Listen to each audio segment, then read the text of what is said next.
बिहार लोक सेवा आयोग ने 70वीं संयुक्त प्रतियोगिता परीक्षा का फाइनल रिजल्ट जारी कर दिया है। इस परीक्षा में प्रथम स्थान पर उत्तर प्रदेश की श्रद्धा पांडे रहीं, जिन्होंने 593 अंक हासिल किए हैं। वहीं दूसरे स्थान पर शशांक सौरभ 592 और तीसरे स्थान पर आयुष विजय 592 अंक पर रहे। रिजल्ट आयोग के अध्यक्ष रवि मनुभाई परमार ने जारी किया।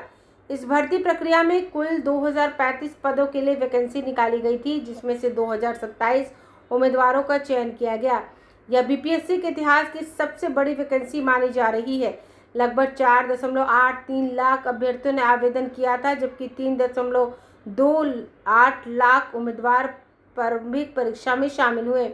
प्रारंभिक परीक्षा 13 दिसंबर 2024 को आयोजित की गई थी। एक केंद्र पर गड़बड़ी के चलते पटना में री एग्जाम कराया गया, जो 4 जनवरी 2025 को हुआ। प्रारंभिक परीक्षा का परिणाम 23 जनवरी 2025 को जारी हुआ, जिसमें 21,581 अभ्यर्थी मेंस परीक्षा के लिए सफल हुए। पटना के बापू परीक्षा परिसर में गड़बड़ी के आरोपों के बाद बड़ा हंगामा हुआ था, जिसके चलते इस केंद्र की परीक्षा दोबारा कराई गई। इसी मुद्दे पर लगभग 3 महीने तक प्रदर्शन भी चला और मामला कोर्ट तक पहुंचा। हालांकि आयोग ने पूरी प्रक्रिया को पारदर्शी बताते हुए आगे की चयन प्रक्रिया जारी रखी। मेंस परीक्षा 25 अप्रैल से 30 अप्रैल 2025 के बीच पटना में आयोजित हुआ। इस चरण में 5,449 उम्मीदवार इंटरव्यू के लिए चयनित हुए। आयोग ने बताया कि इंटरव्यू प्रक्रिया को और पारदर्शी बनाने के लिए कोड आधारित मूल्यांकन और लॉटरी सिस्टम अपनाया गया। इंटरव्यू में अभ्यर्थियों की पहचान छिपाकर केवल कोड के आधार पर मूल्यांकन किया गया। कुल 5,450 उम्मीदवारों का इंटरव्यू लिया गया, जो चयन प्रक्रिया की व्यापकता को दर्शाता है। इस परीक्षा में महिलाओं ने शानदार प्रदर्शन किया है। टॉप 20 में 10 और टॉप 50 में 25 महिलाओं ने जगह बनाई। चयनित 2027 उम्मीदवारों में 1,282 पुरुष और 745 महिलाएं शामिल हैं। आयोग ने कहा कि पेपर लीक और अनियमितताओं के सभी आरोप बेबुनियाद पाए गए हैं। साथ ही कोर्ट ने भी इन आरोपों के समर्थन में कोई ठोस सबूत नहीं पाया। आयोग का कहना है कि पूरी प्रक्रिया पारदर्शी और नियमों के अनुसार पूरी की गई है। आयोग ने कहा अब चयनित अभ्यर्थियों को संबंधित विभागों में नियुक्ति के लिए अनुशंसा भेजी जाएगी। यह परीक्षा बीपीएससी के इतिहास की सबसे बड़ी और सबसे प्रतिस्पर्धी परीक्षाओं में से एक रही है। ब्यूरो रिपोर्ट, आंखें न्यूज़ 24। आप याद कीजिएगा, उस वक्त कुछ लोग ये बात कह रहे थे कि परिणाम इतना जल्दी क्यों आ गया। आज परिणाम, मैं ऐसा नहीं कहूँगा देर से आया है, लेकिन मुख्य परीक्षा का परिणाम आज जब घोषित हो रहा है तो बहुत लोग ये ज्ञान बांट रहे हैं कि परीक्षा का परिणाम डिले हुआ है करके। कहने का मतलब है कि अगर परीक्षा का परिणाम जल्दी आएगा तो भी लोगों को उसमें गलतियां दिखेंगी। अगर कथित रूप से थोड़ा डिले होता है तो भी गलतियां दिखेगी उसके अंदर। एनीवे, वो परीक्षा को पुनर्परीक्षा कराने के लिए 3 महीना आंदोलन चला।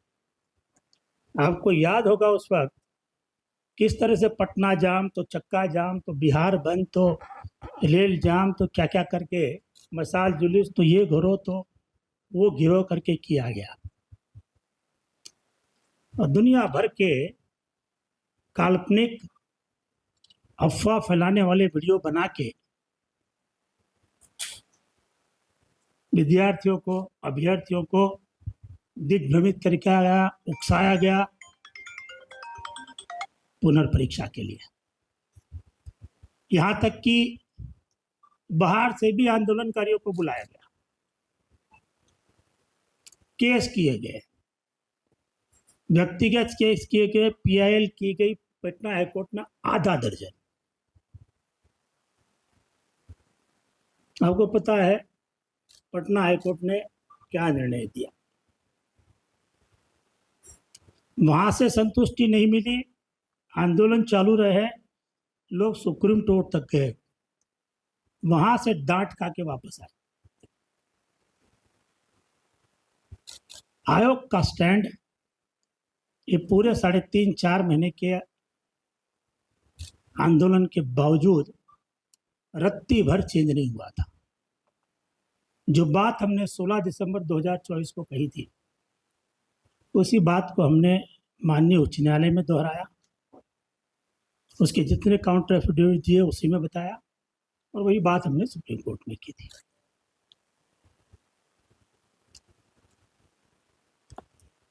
माननीय सुप्रीम कोर्ट के आदेश के बाद आयोग ने 25 अप्रैल 2025 से लेकर 30 अप्रैल 2025 के बीच इसकी मुख्य परीक्षा ली। प्रीलिम परीक्षा में 21,581 लोग पास हुए थे, 21,581, और 5 दिन की रिटर्न एग्जाम के बाद करीब 5.5 महीने तक ये सब उत्तर पुस्तिकाओं का मूल्यांकन किया गया।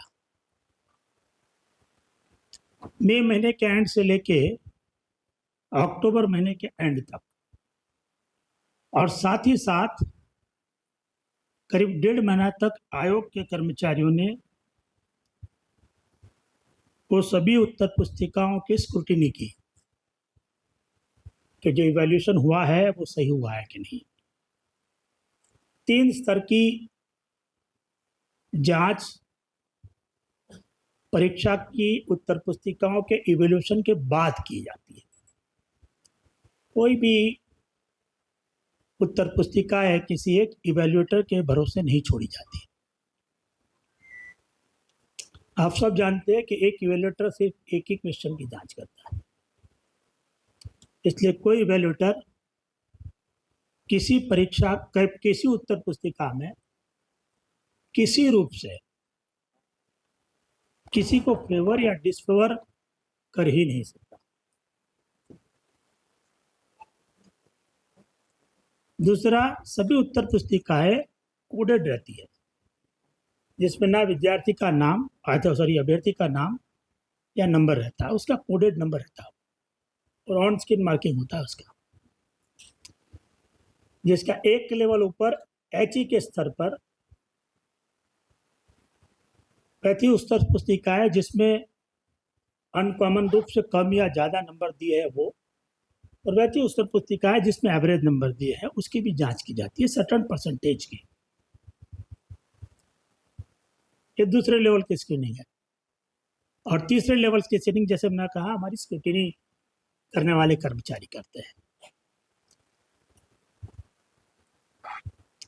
तो आपको ये भी मालूम होगा कि कुछ लोगों ने दावे किए थे कि किसी एक अभ्यर्थी की उत्तर पुस्तिका जो कि अनइवैल्यूएटेड थी, उसको अपनी उत्तर पुस्तिका के साथ कंपेयर करके खुद की उत्तर पुस्तिका को खुद मार्क देके,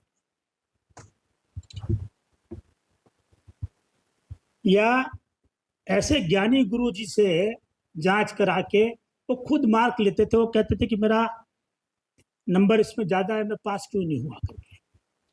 आयोग ने आउटसाइड एक्सपर्ट की जो परिभाषा थी,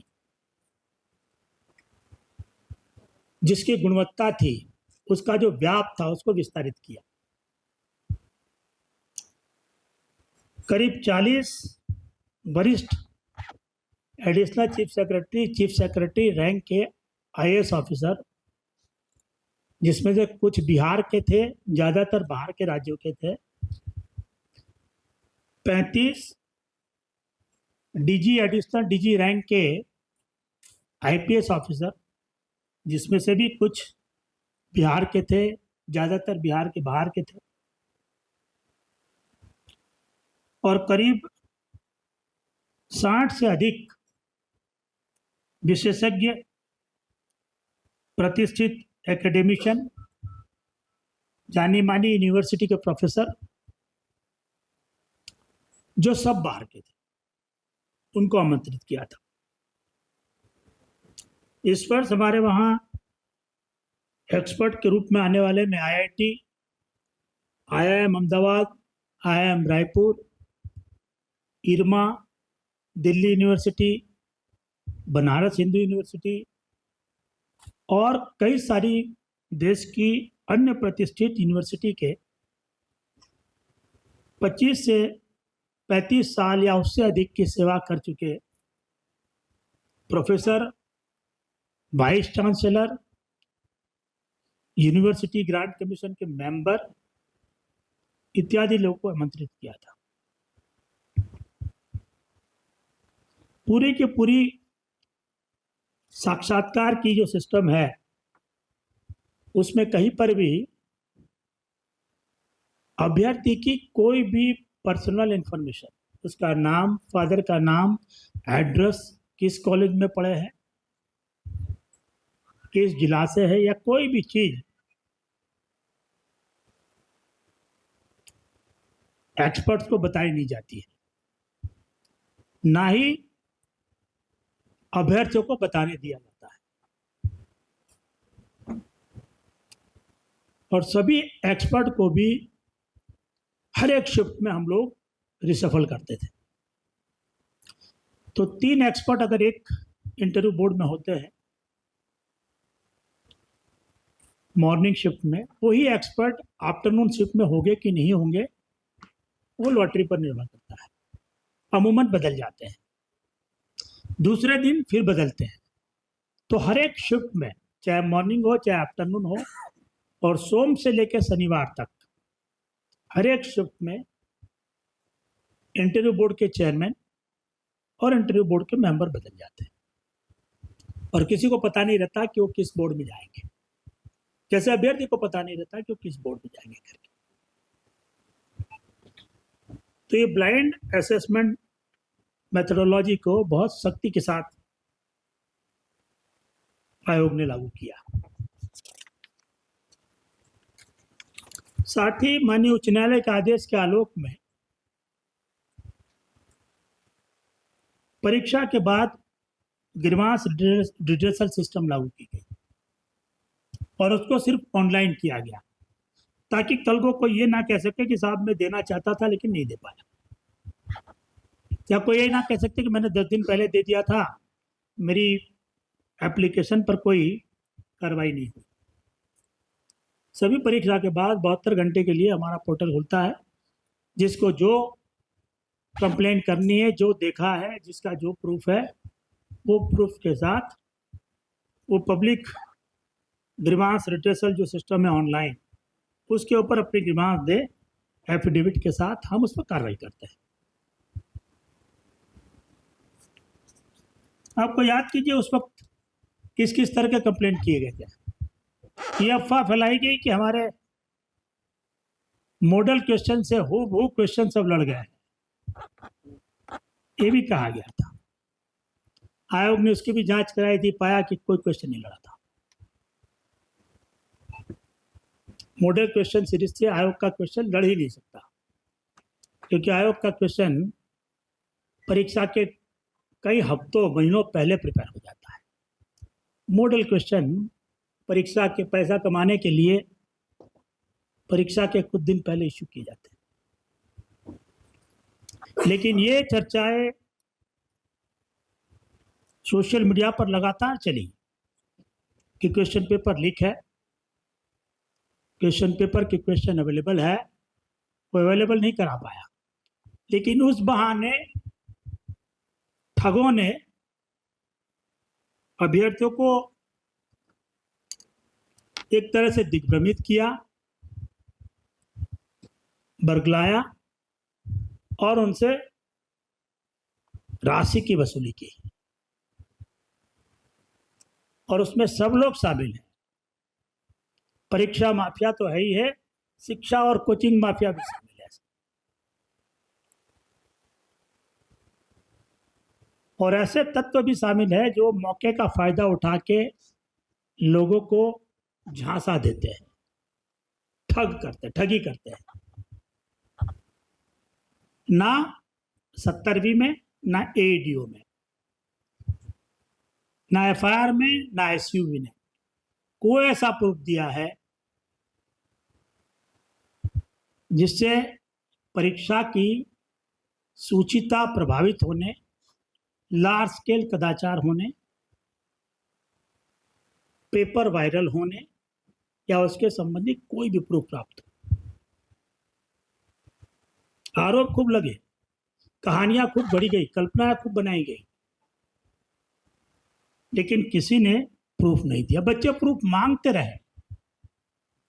याद कीजिए आप वो वीडियो को जिसमें लोगों ने दावे किए थे कि आयोग की सभी सीटों को कितने हजार करोड़ में बेच दिया है लोगों ने।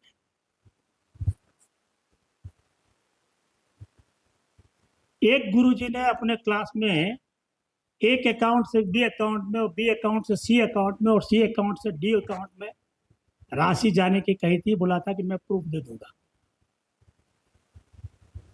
बच्चे मांगते रहे, गिड़गिड़ाते रहे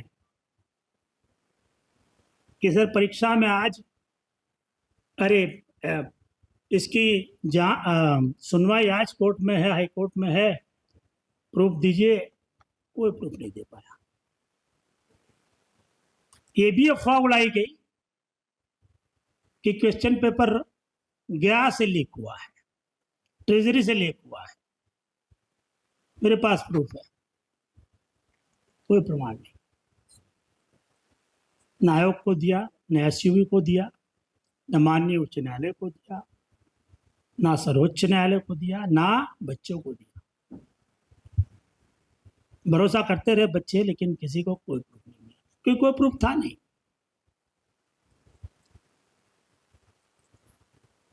अभी भी वही प्रक्रिया बार बार दोहराई जाती है हर परीक्षा के पहले। आज के बाद भी देखिएगा, रिजल्ट आने पर हर कोचिंग क्लास से दवा ठोकना शुरू करेगा कि पहले 100 में 50 में रहे और पहले 200 में 150 में रहे करके। शायद इससे ज्यादा ही लोग का क्लेम कर लेगा।